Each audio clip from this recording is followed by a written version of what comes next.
सरत्या वर्षाला निरोप दिल्यानंतर 9 वर्षाचं स्वागत जे आहे ते रात्री मुंबईमध्ये आपल्याला धूमधामात झालेलं पाहायला मिळालं। त्यानंतर नवीन वर्षाच्या पहिल्याच दिवशी मोठ्या प्रमाणात गर्दी जी आहे ती मंदिरं जी मुंबईमधली आहे त्या ठिकाणी केलेली आपल्याला पाहायला मिळते। आपण सध्या मुंबईतील महालक्ष्मी मंदिर परिसरामध्ये आहोत आणि महालक्ष्मी मंदिर परिसरामध्ये अनेक भाविक भक्त जे आहेत ते नवीन वर्षाच्या पहिल्याच दिवशी दर्शनासाठी आलेले आपल्याला पाहायला मिळतात आणि मोठ्या प्रमाणात गर्दी जी आहे ती गर्दी महालक्ष्मी मंदिर परिसरात झालेली आपल्याला पाहायला मिळते।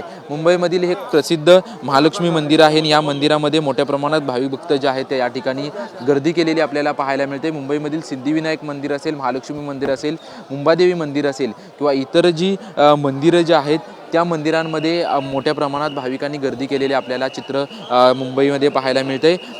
काल रात्री 10 वाजल्यापासून मोठ्या प्रमाणात रांगा ज्या आहेत त्या ह्या महालक्ष्मी मंदिर परिसरामध्ये लावण्यात आल्या होत्या। मंदिर प्रशासनाकडून या सर्व रांगांचं नियोजन जे आहे ते उत्तमरित्या केल्याचं आपल्याला पाहायला मिळतं आणि या ठिकाणी भल्या मोठ्या रांगा जवळपास 2 ते 3 किलोमीटरपर्यंतच्या रांगा ज्या आहेत त्या महालक्ष्मी मंदिर परिसरामध्ये लागलेल्या आपल्याला पाहायला मिळत आहेत। काल सरत्या वर्षाला निरोप दिल्यानंतर आज नवीन वर्षाचं स्वागत जे आहे ते रात्री मुंबईकरांनी केलं आणि त्यानंतर नवीन वर्षाची सुरुवात जी आहे ती देवदर्शनाने करताना आपल्याला मुंबईकर पाहायला मिळत आहेत। कॅमेरामॅन कमलेश डोंगरेसह निवृत्ती बाबर, TV9 मराठी, मुंबई।